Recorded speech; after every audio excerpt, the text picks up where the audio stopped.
Hello and welcome back to my channel. In this video, I am taking my last ride on my NC750 bike. As I take it to BMW for a trade-in, it's about time.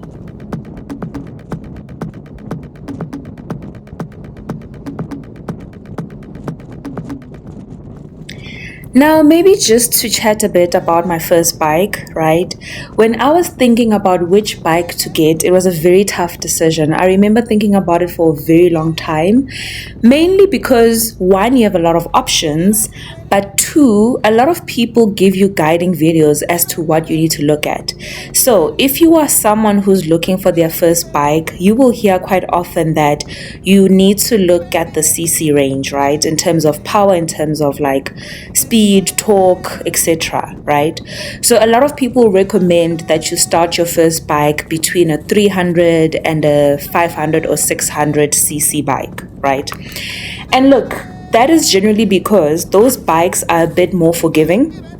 They will allow you to make mistakes and you can still survive, right? Chances of surviving are quite high, unlike a more powerful bike.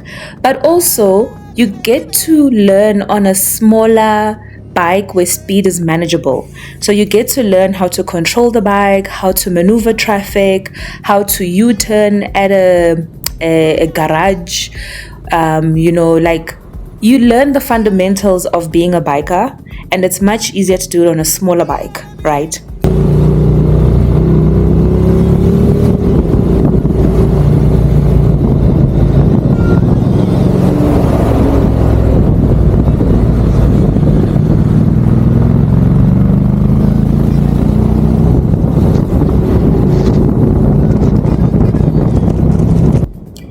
So in my case, I went to riding school, right? So that is rule number one. Go to riding school.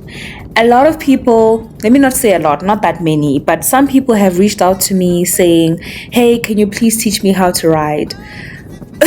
I'm sorry, I can't teach you how to ride.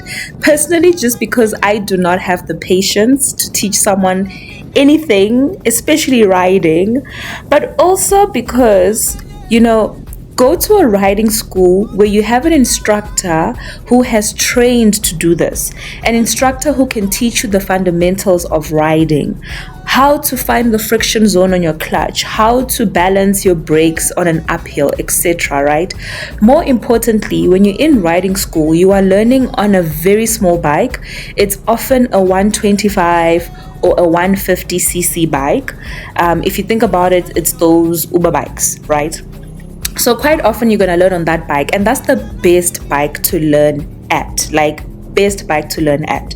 So in my case, I went to riding school. I took several lessons. I must have taken around like 8 lessons, each being around an hour.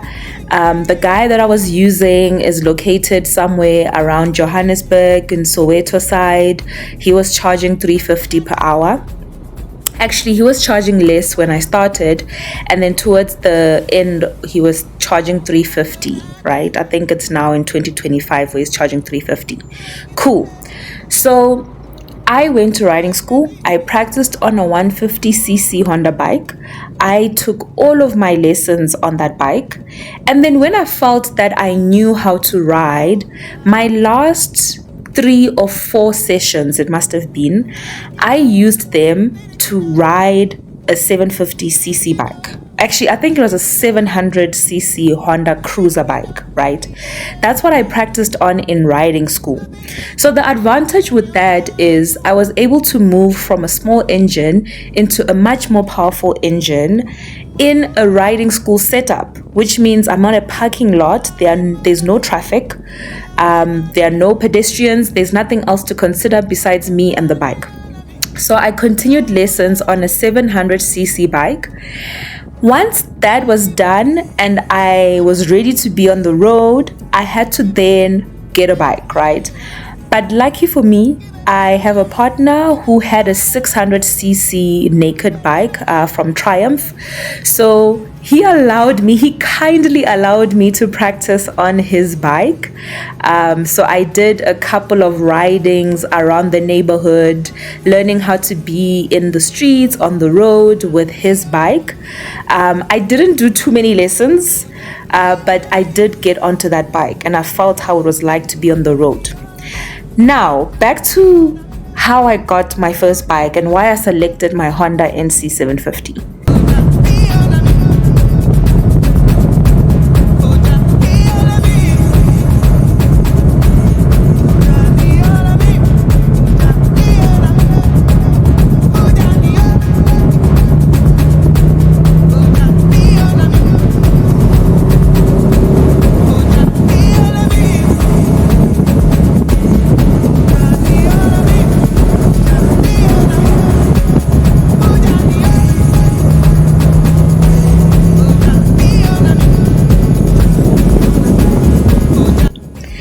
Now, I must say, getting my first bike, I did a lot of window shopping.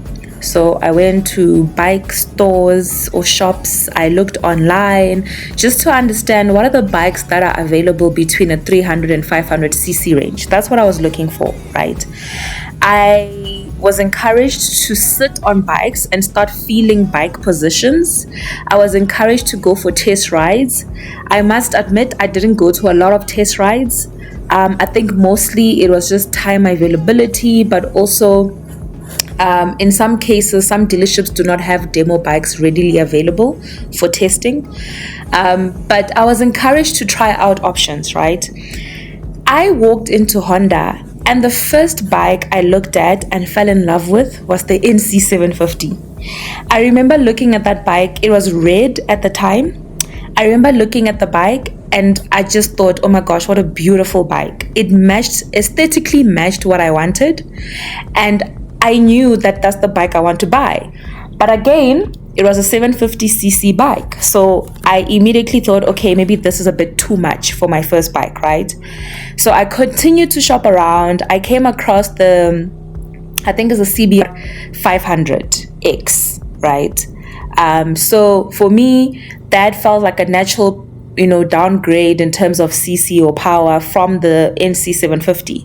So I was now fixated on getting the CB bike. I went and I was looking at the different colors, the different options, etc. Right? And then I remember the day that I was going to test ride that bike at Honda, the salesperson was like, the price difference is actually like 20,000 between these two. Like, by the time you see that on your debit orders through financing, it's very minimal difference. Why not just get a 750cc engine that you possibly could handle, right? And you could learn it. And now you have a much bigger engine and you get to have fun for it for longer, right? On top of that, the bike that was at the shop at the time was a DCT. So DCT just meaning that it's automatic. And he was like, you probably would love this bike. It's like comfortable, etc., etc., etc., right? So I wanted to test ride the NC750. It wasn't available, a demo bike for testing. So we just had to, I literally just had to trust my gut. I had to trust my gut. So yeah, I thought about it and I was like, you know what? 750cc, the price difference between this and the CBR 500 is very little, and that is the first bike I fell in love with the moment I saw it. So why not get the bike that I fell in love with? Because I have to love the bike that I ride. And more conveniently so, I get to have automatic bike where I don't have to worry about clutch balance. I don't have to worry about finding my friction zone when I'm on an uphill. I can just take off, So that's how I landed on my first bike, being the NC750.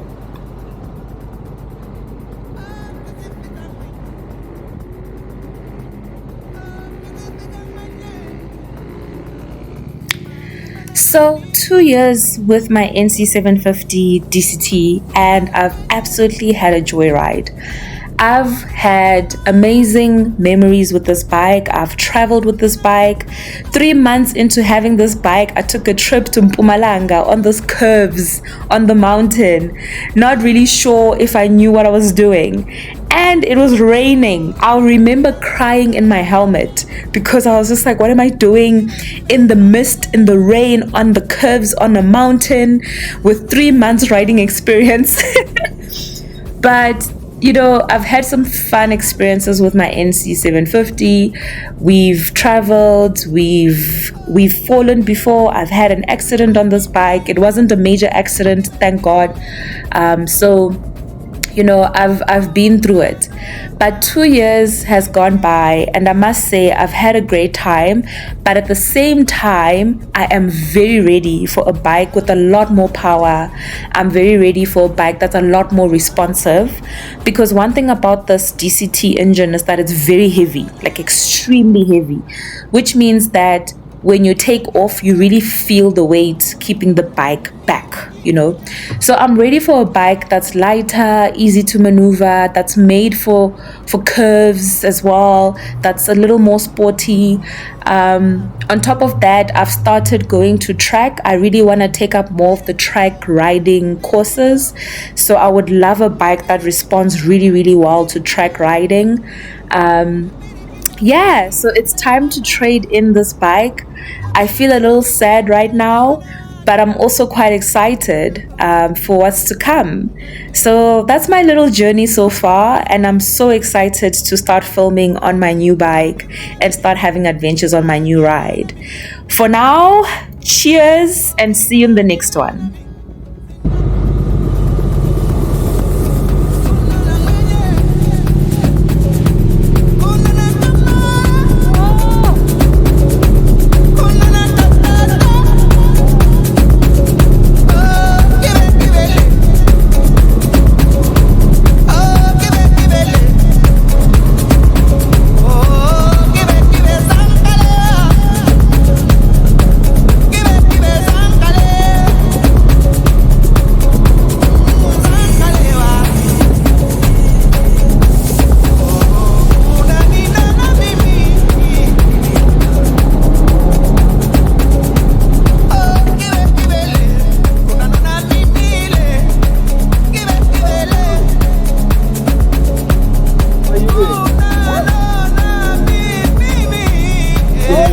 Music on, I can't hear anything.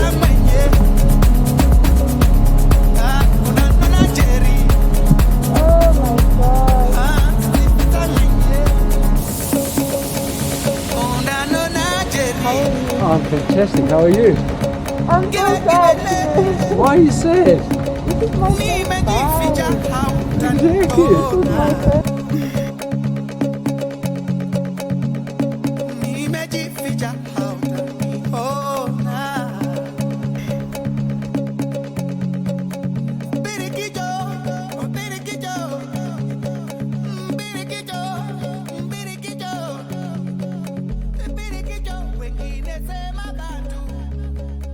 Abirikito, amutaniona